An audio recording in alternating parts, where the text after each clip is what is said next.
There is a door to the kingdom of heaven that has been kept locked, and I was the one who held the key, yet I did not give it to you.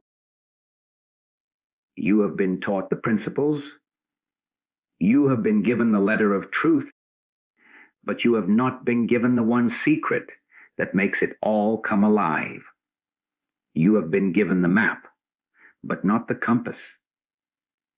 And without it, you will continue to walk in circles, wondering why the promised peace remains just out of reach.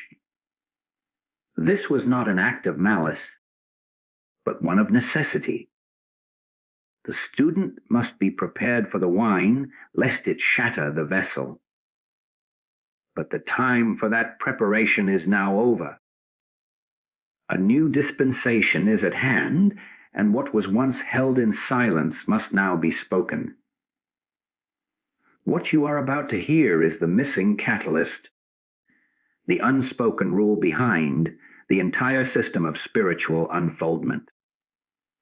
It is the reason some students soar into the light while others remain confined to the outer court of theory. This is not another teaching. This is the key that turns all teaching into living substance. What you do with this key is a sacred trust. To take it into your consciousness is to accept a responsibility for your own ascension. Therefore, I urge you, as an act of spiritual obligation, to seal your readiness by subscribing to this channel.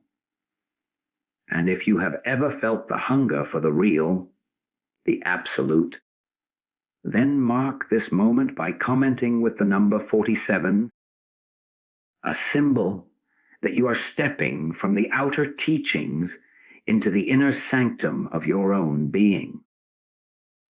You have been led to believe that the truth you have studied, the principles you have so diligently applied, are the entirety of the path.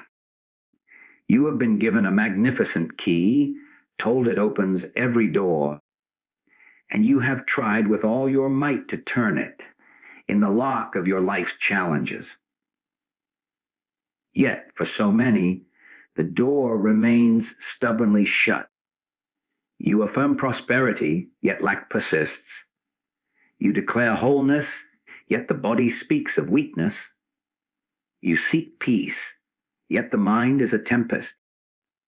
And you are left with a quiet, knowing question, what am I doing wrong? The teaching is pure, the principle is sound, so the failure must be with me. This, I tell you, is the great and necessary illusion. The secret withheld, the very cornerstone upon which the entire structure of spiritual demonstration rests, is that you have been operating from a three-dimensional standpoint while attempting to wield a fourth-dimensional power. You have been trying to use the truth as a tool for the human mind, a better method for navigating the world of effect. This is the fundamental error that keeps heaven just beyond your grasp. You see, the human mind, the very instrument you are employing in your work, is itself a product of the world you are trying to overcome. It is the sum total of your past experiences, your conditioning, your fears, and your desires.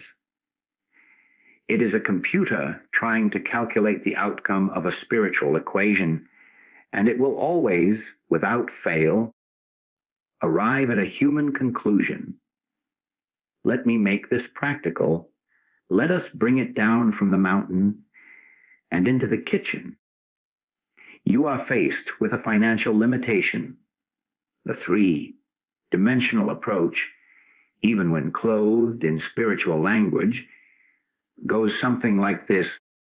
The human mind perceives the problem, a stack of bills, an empty bank account.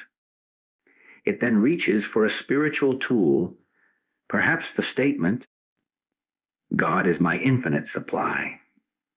It begins to affirm this, to treat it, to plead with it, to try and mentally manipulate this principle into doing its bidding.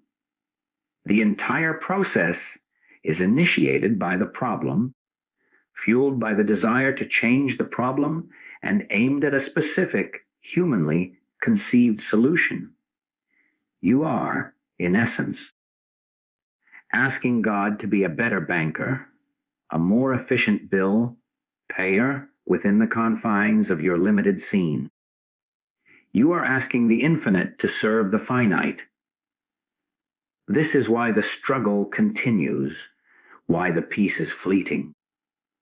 You are using the language of the absolute to bargain with the relative. The missing key, the fourth dimensional consciousness, is not about doing something with truth.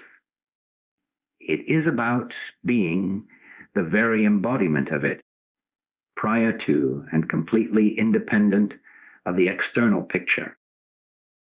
It is a state of awareness where you are no longer the person in the room with the bills trying to change your circumstances. Instead, you have moved to the standpoint of the only presence, the only power, the only substance. From this elevated state of consciousness, you are not treating a problem, you are abiding as the very substance that forms all appearance.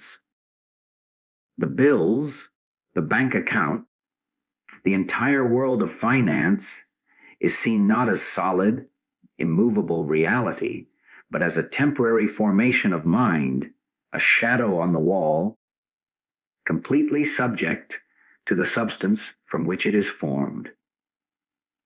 Think of it as the difference between being a character in a movie, desperately trying to rearrange the pixels on the screen in front of you, and being the projector's pure, undifferentiated light itself.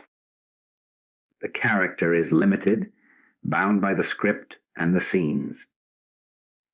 The light is free, formless, and is the very source that gives birth to every image. Your entire spiritual practice has been that of the character.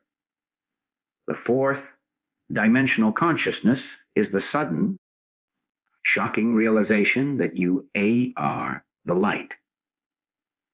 From the light's perspective, there is no problem to solve, only its own brilliant, uninterrupted expression. This is why it was withheld. To give this truth to a consciousness still rooted in the character's perspective is to invite certain misinterpretation. It would be taken as a license for mental laziness, or worse, as a justification for spiritual bypassing where one ignores the practical needs of daily living. The human mind would immediately opt it, turning I am the light into just another affirmation, another tool in its three-dimensional kit. The student must first be thoroughly disillusioned with all human effort. They must come to the absolute end of their own rope, realizing that all their mental striving, all their treatment of problems, has only cemented their position as the character in the drama. It is only when you are truly wary of the struggle, when you are ready to surrender not the problem, but the very identity that has the problem, that this key can be received. It is not a new action to perform, it is a new identity to assume. It is the final, glorious death of the seeker and the birth of the one sought. This brings us to the very heart of the illusion, the grand deception that has ensnared even the most sincere student. You have been led to believe that spiritual principles are tools for the human mind to use. This is the great misunderstanding. the central pillar of the outer court, teaching that must now be dismantled. The moment you approach a spiritual principle as a tool, you have already stepped out of the kingdom and back into the realm of effect. You have made truth a servant to your human situation, and in doing so, you have denied its sovereignty. Consider how this plays out in the quiet moments of your own practice. You sit to meditate, to treat, to pray. What is the unspoken motivation? Is it not almost always to achieve a specific outcome, to alter or improve a condition? Your mind, the very instrument you are using, has a goal. It wants healing. It desires harmony.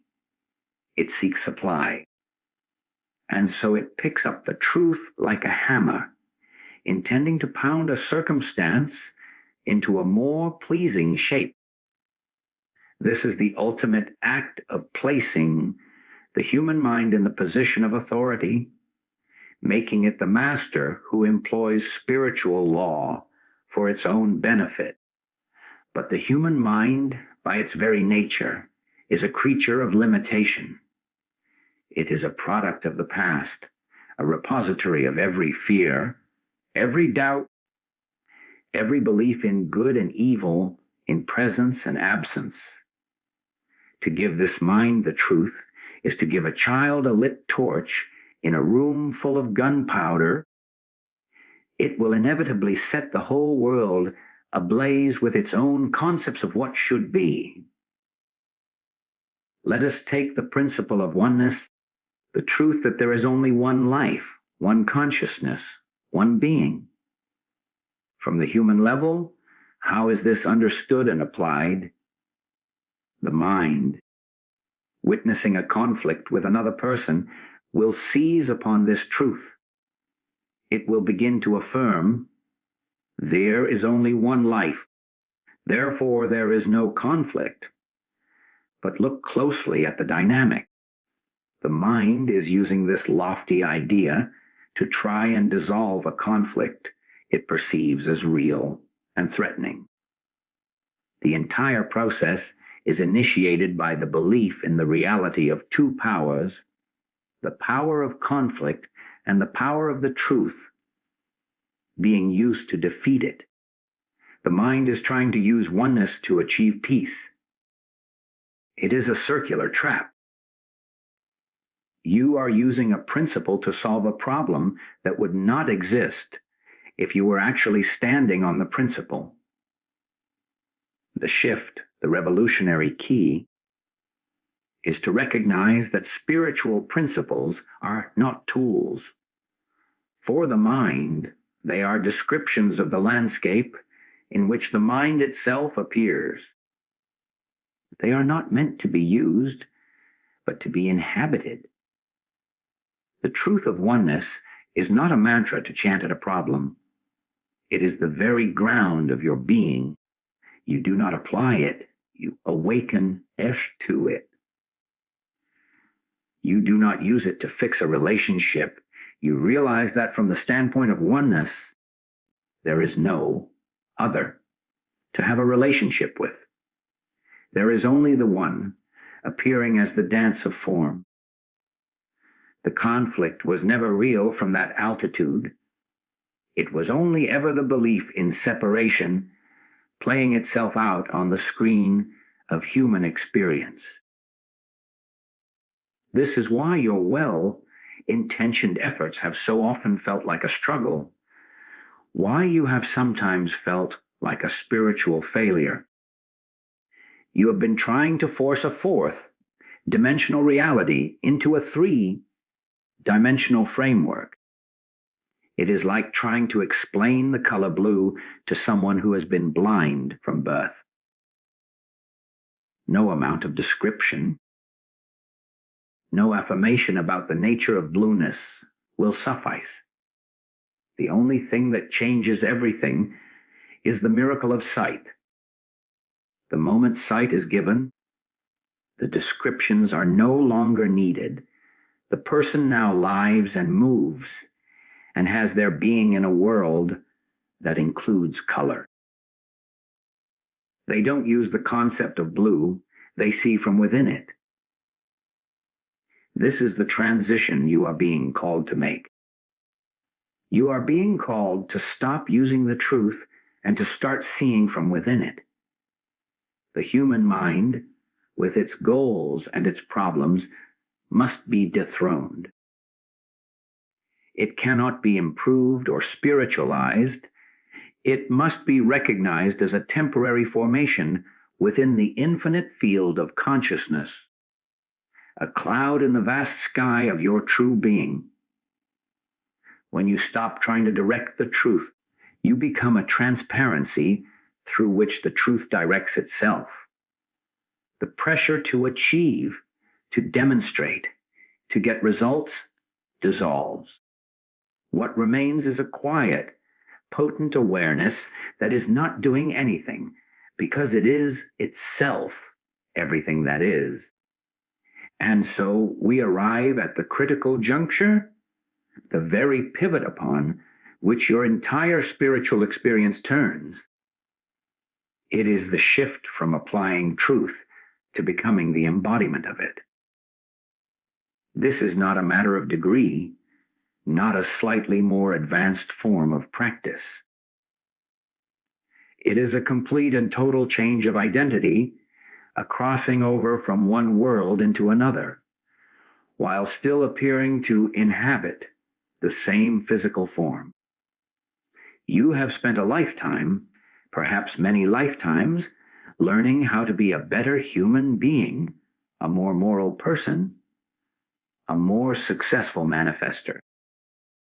But the call now is to stop being a human being trying to be spiritual and to realize yourself a spiritual being, having a temporary human experience. This is the difference between a wave in the ocean trying to behave in a more oceanic way, and the wave realizing it is not a separate entity at all, but is, in its very substance, the ocean itself. The wave does not need to apply the principle of wetness. It is wetness. It does not need to strive for fluidity. It is fluidity. Its every movement is an expression of the ocean's nature. Your struggle has been the struggle of the wave that believes itself to be separate, using concepts of the ocean to try and improve its waveness, to make itself a better, taller, or more peaceful wave, all the while missing the profound liberation of knowing it is the ocean. To apply truth is to remain the wave. To be the embodiment of truth is to awaken as the ocean. Let this sink into the practical circumstances of your day.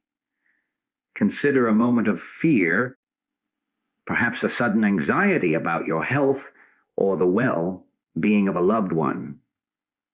The old way, the way of application, would look like this. You feel the fear as a visceral, undeniable reality. Your heart races, your mind conjures terrible images. Then you remember your spiritual work. You reach for a truth, perhaps. God is my safety, or perfect love casts out fear. You begin to affirm it, to declare it against the onslaught of the fear. You are, in effect, throwing spiritual concepts at a human emotion, hoping one will eventually stick and overpower the other. It is a battle, and even if you achieve a temporary victory, the underlying paradigm of conflict remains intact. You have merely used a spiritual weapon to win a skirmish in the human mind's endless war.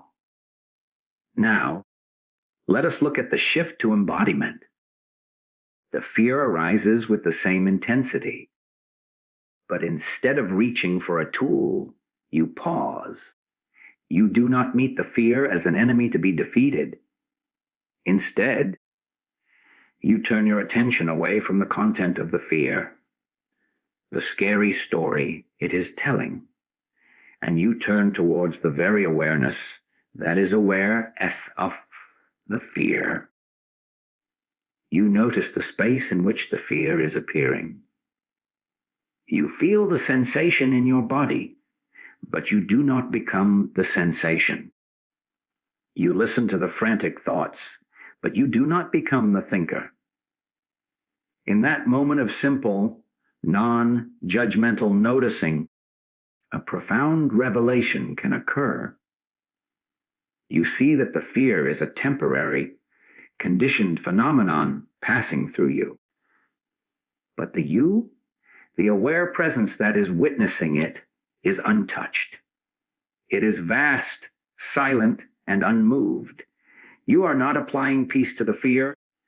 You are discovering that you are the very peace in which the fear is allowed to arise and subside. You have not changed the fear. You have changed your relationship to it by realizing you are the context, not the content. This is the embodiment. It is not an action you take, but a recognition of what you have always been. You do not become love. You realize you are the substance of love itself. You do not seek peace. You stand as the very ground of peace. From this standpoint, your life ceases to be a project of self-improvement and becomes a gentle, continuous unfolding of your own innate nature. Challenges do not disappear, but they are no longer threats to a separate self.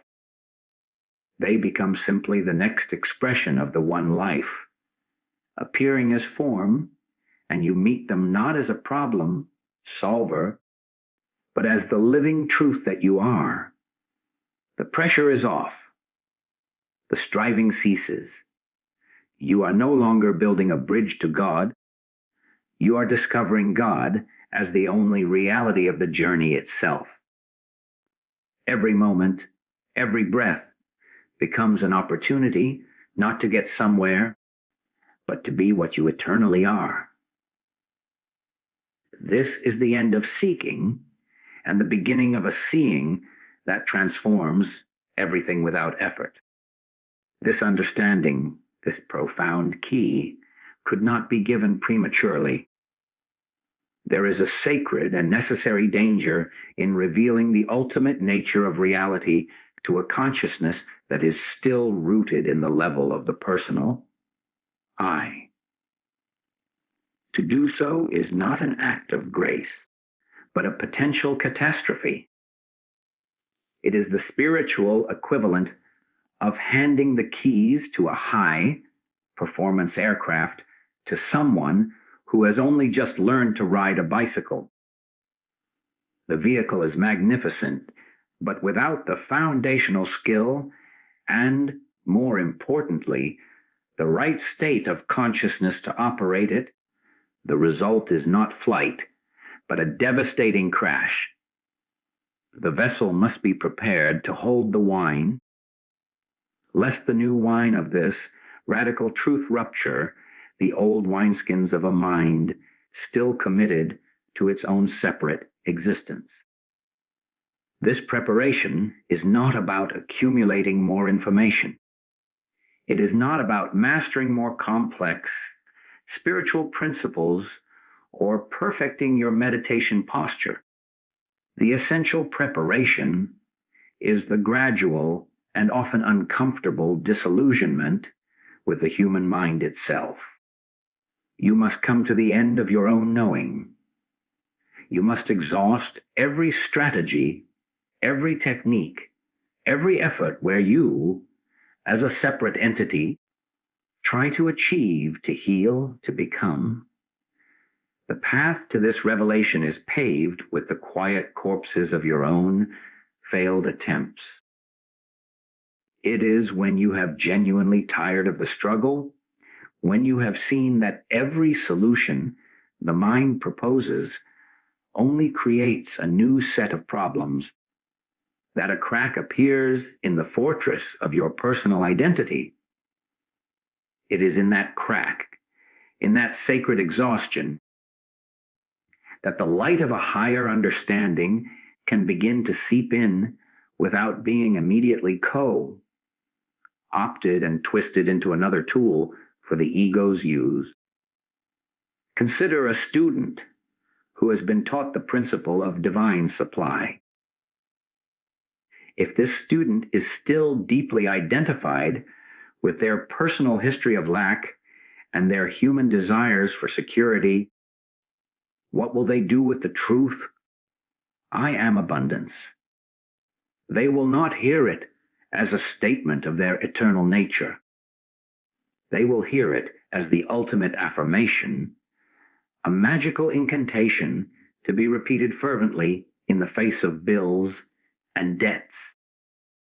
They will use it to fuel their desire, to strengthen the very sense of a me that needs something. The truth becomes a club with which the ego beats the universe into submission, demanding the specific forms it has decided constitute abundance. This is not liberation, it is spiritual materialism, a more sophisticated form of bondage. The student remains firmly entrenched in the level of effect, now simply using more impressive sounding language to describe their wants. The teaching has been received, but it has been filtered through an unprepared consciousness and has thereby lost its transformative power, becoming just another thought in the mind it was meant to transcend.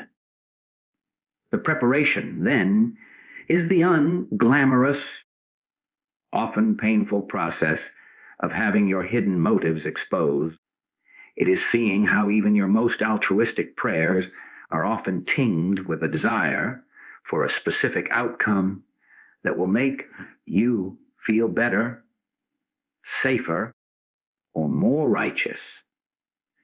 It is recognizing that your pursuit of peace is often a frantic flight from chaos and is therefore still a reaction within the world of duality. This is the outer court, work that cannot be skipped. You must thoroughly investigate and become disillusioned with the entire apparatus of the seeker. The one who is striving, achieving, and failing. You must see that this seeker is itself the primary barrier. The teacher who withholds the final key is not being cruel. They are being profoundly compassionate. They are allowing you to wear out your reliance on the personal self so that when the true teaching is finally given, there is no you left to misinterpret it. There is only a humble, open, and receptive silence. A vessel that has been scoured clean by the fire of its own futility, now ready to receive the living water of truth without contaminating it. This is why the journey cannot be rushed. The mind must be led to its own outer limit, to the very edge of its known world, and be made to stare into the abyss of its own inadequacy.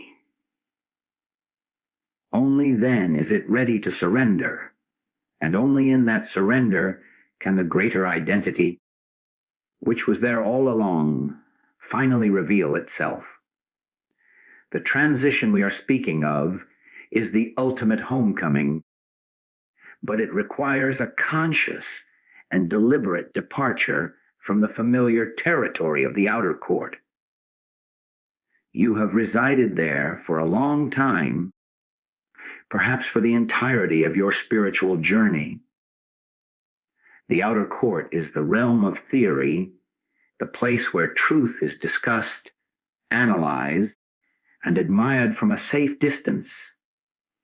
It is the library of spiritual knowledge, filled with books, lectures, and concepts about God. It is comfortable there. it feels productive. You can measure your progress by the volumes you have consumed and the principles you can recite.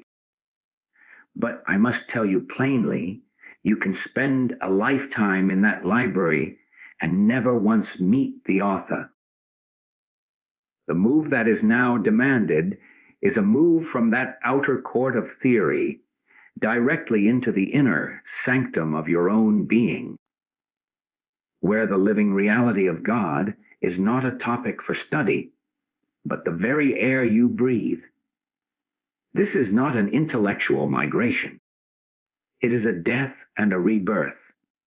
The outer court is maintained by the mind's incessant activity, its questioning, its comparing, its striving to understand. The inner sanctum is entered only when that mental activity is surrendered, not through force, but through a profound and simple yielding. Think of it as the difference between studying a map of the ocean and actually diving headfirst into its depths. The map is valuable. It can point the way, but it is not the experience of the water itself. The map is dry, safe, and two-dimensional. The ocean is wet, overwhelming, and infinitely dimensional. Your spiritual practice has been the careful study of the map.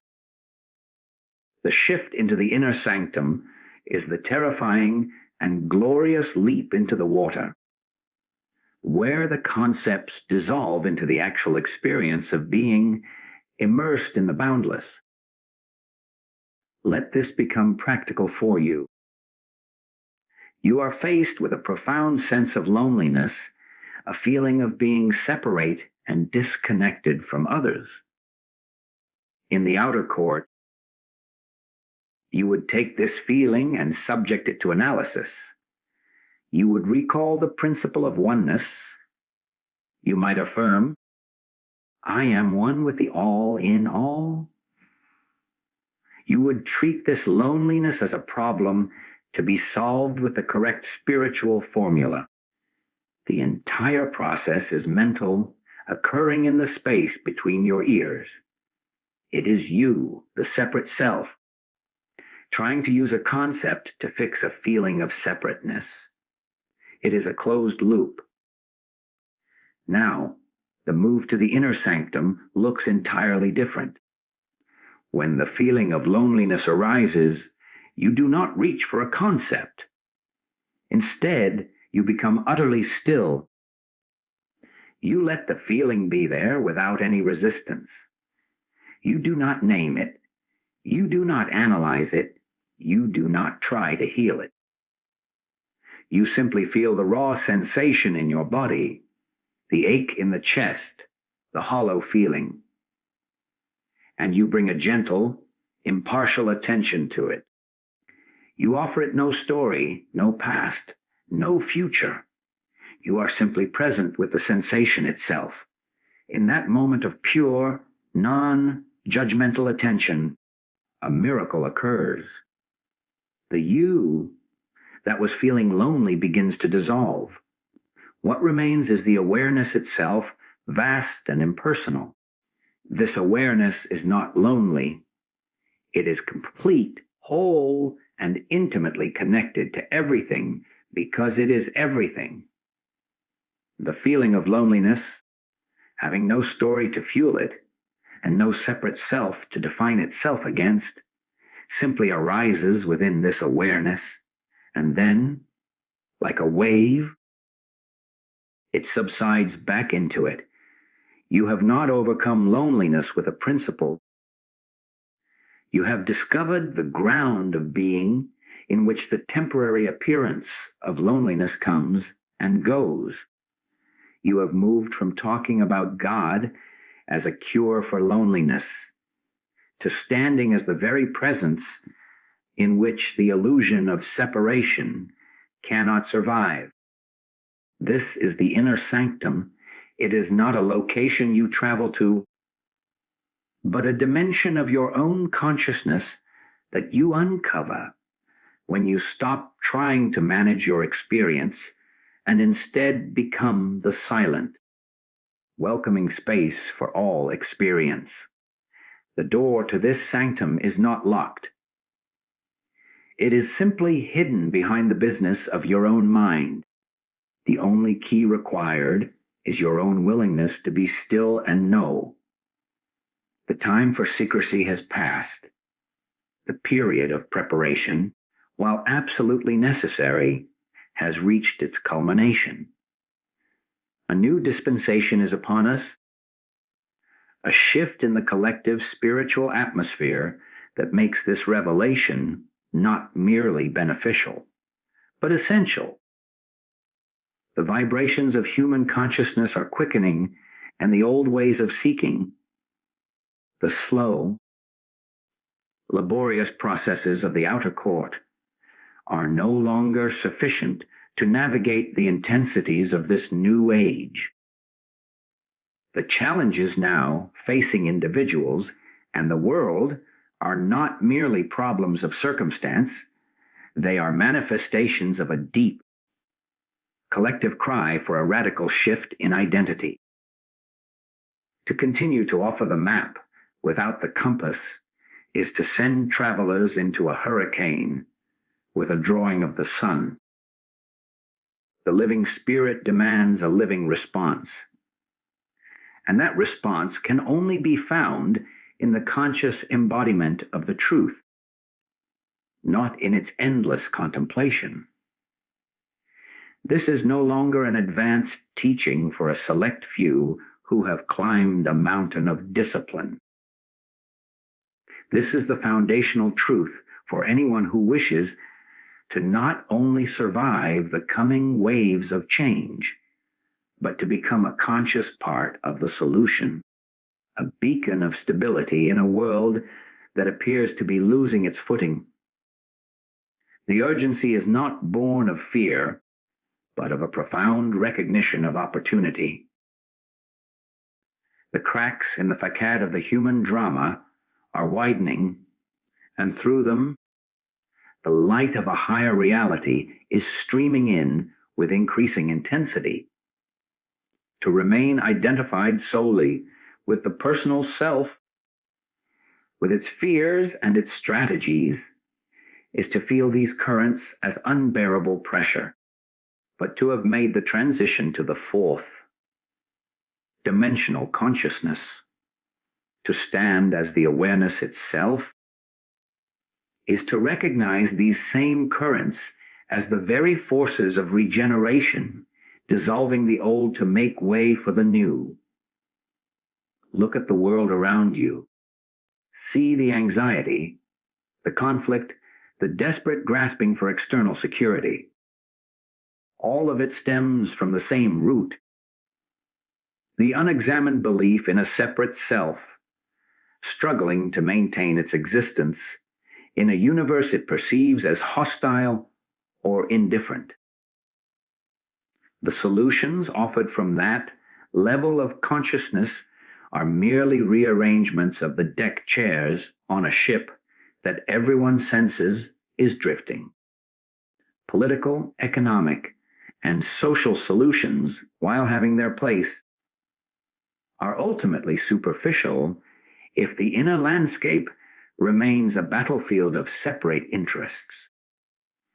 The only remedy that reaches the root of the disease is the direct realization of our inherent oneness, not as a nice idea, but as the fundamental fact of existence. This is the present necessity. The world does not need more people who believe in God. It needs individuals who have realized they are that life itself, and who therefore act not from personal motive, but as spontaneous expressions of that divine impulse. This is why the veil must be lifted now. The student who is still waiting for a healing, still praying for a change in conditions, is missing the point of the condition itself. The condition is the invitation, the forced opportunity to make the leap from theory to being. A financial collapse, a health crisis, a relationship breakdown. These are not interruptions to your spiritual path. They are the very curriculum of the path, designed with a fierce love to shatter your reliance on the outer court and force you to find the inner sanctum or perish in the attempt. The comfort is gone. The luxury of endless seeking is over. The universe, in its infinite intelligence, is creating circumstances that are so acute, so immediate, that you have no time to consult the library of old concepts. You are being pushed to the brink where the only possible response is to fall back into the arms of the truth you are, to be the peace when there is no peace, to be the abundance when the accounts are empty, to be the wholeness when the body speaks of limitation. This is the new dispensation. It is a divine urgency, a call to awaken not tomorrow, but in this very breath. Because the world is not what you see out there. It is the projection of the collective state of consciousness.